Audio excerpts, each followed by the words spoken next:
मित्रों नमस्कार। Parameter of law के इस चैनल में मैं आपका मित्र रिटायर्ड जज अशोक शर्मा आपका हार्टली वेलकम करता हूं। आज कुछ मित्रों जो हाई कोर्ट में वकालत कर रहे हैं, नए हैं, उनके द्वारा ये पूछा गया है कि सर एडमिशन हियरिंग क्या होती है, रूल नीसी क्या होता है। तो मैं आज आपको हाई कोर्ट के प्रोसीजर के बारे में, जब भी कोई रिट या अपील वगैरह प्रस्तुत आपके द्वारा किसी ऑर्डर से एग्रीव्ड होकर लोअर कोर्ट के आदेश के विरुद्ध प्रस्तुत की जाती है, तो सबसे पहले रजिस्ट्री में आप उसकी फाइलिंग करते हैं, ड्राफ्टिंग करते हैं, जिस भी ऑर्डर से आप एग्रीव्ड हैं या व्यथित हैं या दुखी हैं। इसके लिए रजिस्ट्री में जब आप कोई भी मामला प्रस्तुत करते हैं तो वहाँ एग्जामिनेशन होता है। रजिस्ट्रार जनरल के ऑफिस में देखा जाता है कि मामला रिट या अपील इस योग्य है कि नहीं, उसे एडमिशन किया जा सके। उसके बाद एग्जामिन करने के बाद कोई त्रुटि होती है तो उसमें सुधार कराया जाता है, संबंधित पक्ष को नोटिस दिया जाता है, समय दिया जाता है।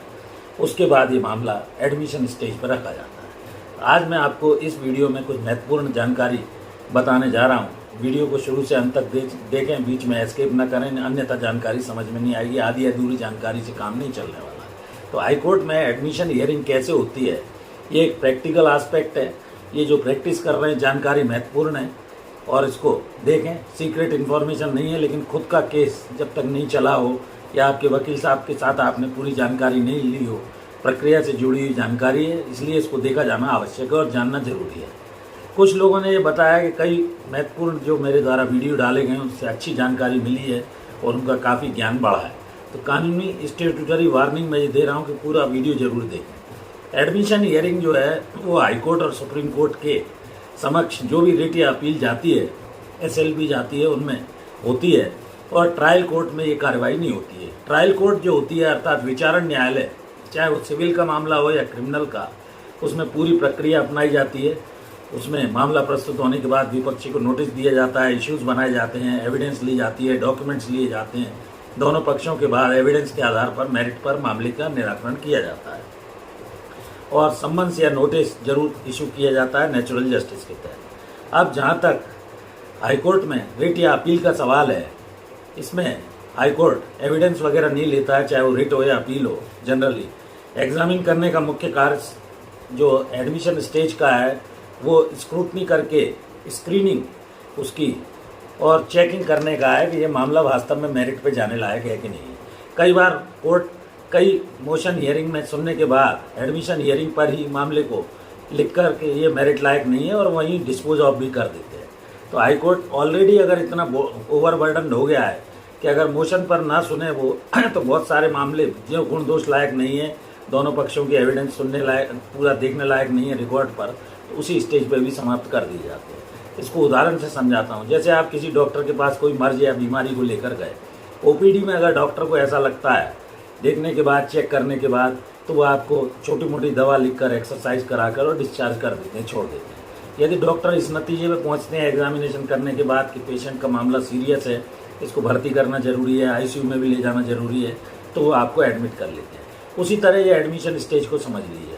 तो एडमिशन स्टेज जो है, एडमिट करके फाइनल हियरिंग के लिए मेरिट पर दोनों पक्षों को सुनने के बाद गुण दोष पर लोअर कोर्ट के रिकॉर्ड को भी बुलाया जाता है। डिटेल में सुनकर कोर्ट ऑर्डर पास करती है। हाई कोर्ट रूल्स बने हुए हैं हर स्टेट के अलग अलग, जो भी हाई कोर्ट हैं एडमिशन स्टेज पर रूल नीसी यानी वो रूल लागू कर देते हैं, केस फाइनल हियरिंग के लिए रख लेते हैं। अब जहाँ तक फाइनल हियरिंग का सवाल है, ये आर्ग्यूएबल पॉइंट है कि रूल नीसी करके उनको ऐसा लगता है कि ये प्रकरण एट लेंथ हमको मेरिट पे दोनों पक्षों को सुनकर डिसाइड करना है, तभी वो फाइनल हियरिंग के लगाते हैं। साइड बाई साइड, क्योंकि लाखों केसेज हर हाई कोर्ट में पेंडिंग है, कई साल मेरिट पर आने में लग जाते हैं। फिर अर्जेंट हियरिंग या अर्ली हियरिंग की एप्लीकेशन लगानी पड़ती है। आपको ये बताना पड़ता है कि आपका मामला अत्यंत महत्वपूर्ण है, यदि इसे नहीं समय से सुना गया तो मामले के निराकरण का जो पर्पज़ है वो निष्फल हो जाएगा। तो रूल नीसी, हाईकोर्ट रूल जो है इशू करता है उसे रूल नीसी बोलते हैं। फाइनल हियरिंग के लिए केस को लगा देता है और विरोधी पक्ष को अगर उन्हें लगता है सुनना जरूरी है तो वह एडमिशन स्टेज पे उसको नोटिस करते हैं दोनों और डेट लगा देते हैं। रूल मेड एब्सोल्यूट जो होता है वो पिटिशनर के फेवर में जब मामला डिसाइड होता है तो डिसमिस करते वक्त रूल डिस्चार्ज लिखा जाता है। और जो रूल शुरू में उन्होंने जारी किया था, मेरिट पे केस को लगाया था, एडमिशन स्टेज कई हियरिंग में जैसा मैंने बताया चलती है। कई बार कन्वीनियंस के लिए समय समय धीरे धीरे ट्रेंड डेवलप हुआ है।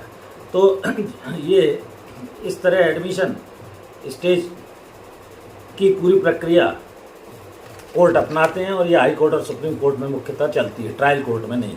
तो मैंने इस वीडियो में संक्षेप में आपको जो हाई कोर्ट में एडमिशन हियरिंग की प्रोसेस है वो बताने का प्रयास किया। मैं आशा करता हूँ आपका मित्र छोटे छोटे कानूनी बिंदुओं को मैं आपको, चाहे वो स्टूडेंट्स हों, चाहे वो प्रैक्टिस करने वाले लॉयर्स हों, सभी के लिए जानकारी के लिए छोटी छोटी बातें इस चैनल पर बता रहा हूँ। जैसा मैं कहता आया हूँ, नॉलेज इज़ पावर। कृपया वीडियो से को देखते रहिए, चैनल से जुड़े रहिए। यदि नए हैं तो चैनल को सब्सक्राइब कर लीजिए। एक और अनुरोध, मेरी धर्मपत्नी श्रीमती अर्चना शर्मा का भी एक यूट्यूब पर चैनल है, अर्चना आरटी आपके नाम से। कृपया अगर आप सब्सक्राइब नहीं किया तो उस चैनल को भी सब्सक्राइब करें, देखें, आपकी जानकारी बढ़ेगी ऐसा मैं मानता हूँ। धन्यवाद। इस वीडियो में यहीं तक।